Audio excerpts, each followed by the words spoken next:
নমস্কার বন্ধুরা, চলে এলাম অনেক দিন পর একটা পকোড়ার রেসিপি নিয়ে। তো দেখুন, এর জন্য একটা বোল নিয়েছি স্টিলের। এর মধ্যে কিছু উপকরণ নিয়ে নেব। প্রথমেই নেব একটা আলুটা একটু বড় সাইজের নিয়েছি। তো আপনারা যেরকম মানে যতটা পরিমাণে করবেন সেরকম নেবেন। দুটো ছোট আলুও নিতে পারেন, একটা মাঝারি সাইজও নিতে পারেন। আমি একটু বড় নিয়েছি। তো আলুটাকে খুব ভালো মতন আমি গ্রেট করে নেব। একটা গ্রেটারের সাহায্যে সব আলুটাই আমি গ্রেট করে নেব। একটা ছোট গ্রেটার নিয়েছি, আপনারা ইচ্ছা হলে একটা বড় গ্রেটারের সাহায্যে করে নেবেন, তাহলে তাড়াতাড়ি ব্যাপারটা হয়ে যাবে।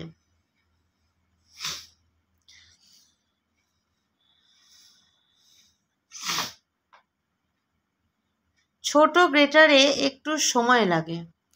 তো যাই হোক, আলুটা গ্রেট করা হয়ে গেছে, খুব ভালো করে ধুয়ে নিয়েছি। এবার জল থেকে ছেঁকে আমি অন্য একটা বাটিতে নিয়ে নেব। একদম পুরো জলটাকেই সুন্দরভাবে ছেঁকে নিতে হবে। ছেঁকে নিয়ে আলুটাকে আমি বাটির মধ্যে নিয়ে নিলাম। নিয়েছি একটা বড় দেখে কাঁচা লঙ্কা, কুচিয়েই নিয়েছি, আলুটার মধ্যে দিয়ে দিলাম। এবার এর মধ্যে দিয়ে দেব মাঝারি সাইজের একটা কুচনো পেঁয়াজ। মাঝারি সাইজের নিয়েছি, আপনারা যেরকম পরিমাণ করবেন সেরকমভাবেই নেবেন। এরপর দিয়ে দেব একটু বেসন, 2-3 চামচের মতো বেসন আমি এখানে ইউজ করেছি। আর দেব এর মধ্যে চালের গুঁড়ো। চালের গুঁড়ো দিলে একটু ক্রিস্পি ভাবটা আসবে।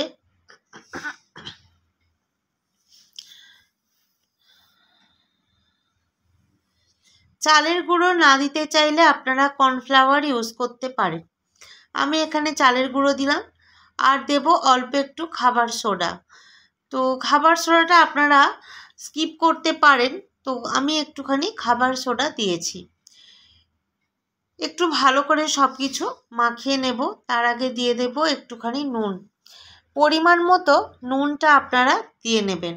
নুন আর ঝালের ব্যালেন্সটা আপনারা ঠিকঠাক নিজেদের মতো করে দিয়ে নেবেন। তো এটাকে একটু ভালো করে মেশাবো। একটু হলুদ দিয়ে দিলাম, আর দেবো অল্প একটু জিরে গুঁড়ো। দিলে কিন্তু টেস্টটা ভালো হবে। জিরেটা দেখবেন সব কিছুতে দিলেই কিন্তু টেস্টটা খুব ভালো করে আসে। একটু ভালো করে সব কিছু দিয়ে মিশিয়ে নেব। এই মুহূর্তে আমি জলটা ইউজ করছি না, তবে জলটা কিন্তু লাগবে। এটা যেহেতু আমি চালের গুঁড়ো দিয়েছি, একটু জল টানবে, তাই আমি অল্প করে একটু জল দিয়ে দিলাম। তবে বেশি পরিমাণে দিলে ব্যাপারটা পাতলা হয়ে যাবে, তখন কিন্তু পকোড়াগুলো ভাজতে অসুবিধা হবে। একটা ডিম নিয়েছি, তো ডিমটা ফাটিয়ে এর মধ্যে দিয়ে নেব।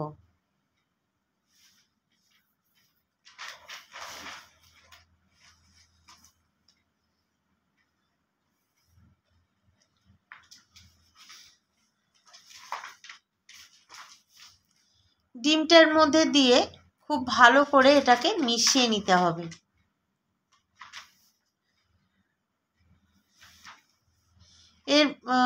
এবার দেখুন, এই মিশ্রণটা কিন্তু আমার রেডি হয়ে গেছে। বেশি জল আমি দিইনি, তাহলে কিন্তু ব্যাটারটা পাতলা হয়ে গেলে ভালো হবে না। আর এবার আমি গ্যাসটা জ্বালিয়ে দিয়েছি, ফ্রাইং প্যানও একটা বসিয়ে দিয়েছি। ফ্রাইং প্যানটা গরম হয়ে গেছে, আমি এর মধ্যে দিয়ে দেব সর্ষের তেল। আপনারাও কিন্তু এই পকোড়াগুলো সর্ষের তেলে ভাজারই চেষ্টা করবেন, কারণ সর্ষের তেলে ভাজলে এর স্বাদ কিন্তু দ্বিগুণ হবে, টেস্টটা ভীষণ ভালো আসে। পকোড়া বলুন, কোনো পেঁয়াজি, বেগুনি, দেখবেন সর্ষের তেলে ভাজলে খুব ভালো খেতে লাগে। তো এবার আমি তেলটা একটু গরম হওয়ার জন্য অপেক্ষা করব।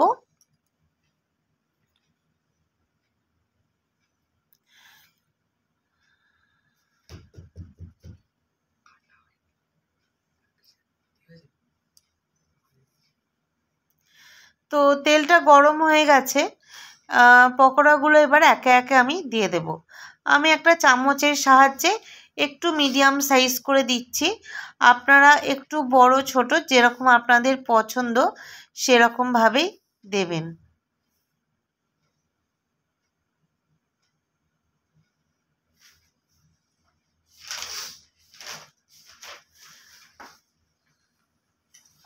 আমি সবকটা একসঙ্গে এখানে দেব না, কিছুটা পরিমাণে দেব, বাকিগুলো আবার এগুলো ভেজে নিয়ে পরে আবার দেব।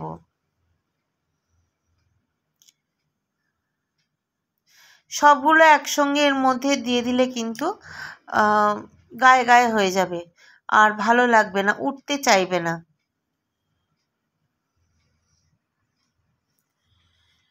যেগুলো আগে দিয়েছি সেই পকোড়াগুলো আমি উল্টিয়ে নেব। দেখুন সবকটা কিন্তু লাল হয়ে গেছে এক পিঠ।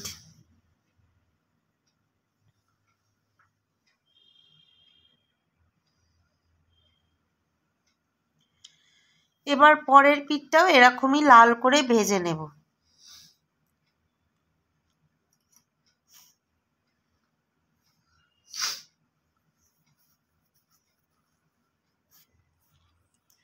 সুন্দর করে লাল করে ভেজে নিলে কিন্তু খেতে ভালোই লাগে, আর কাঁচা কাঁচা থাকলে ব্যাপারটা ভালো লাগবে না। তো ভালো করে আমি উল্টে পাল্টে প্রত্যেকটা পকোড়া কিন্তু লাল করে ভেজে নেব।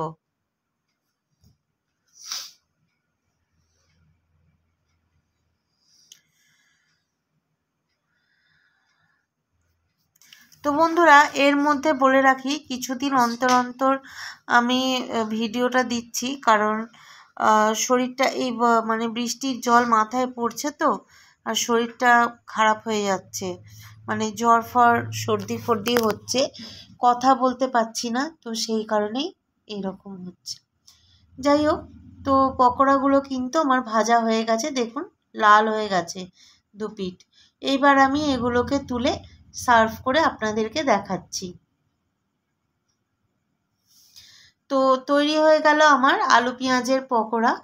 যদি ভালো লেগে থাকে পকোড়ার রেসিপি তাহলে অবশ্যই একটা লাইক করবেন, কমেন্ট করবেন, শেয়ার করবেন, সাবস্ক্রাইব করবেন আমাদের চ্যানেল শতদ্রোজ কিচেন।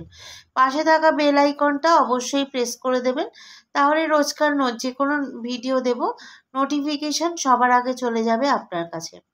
ইউটিউব থেকে দেখলে চ্যানেলটা সাবস্ক্রাইব করে দেবেন, আর ফেসবুক থেকে দেখলে পেজটা ফলো করে দেবেন। আজকের মতো এইটুকু, দেখা হচ্ছে পরের ভিডিও। ততক্ষণের জন্য ভালো থাকবেন, সুস্থ থাকবেন, সাবধানে থাকবেন। নমস্কার।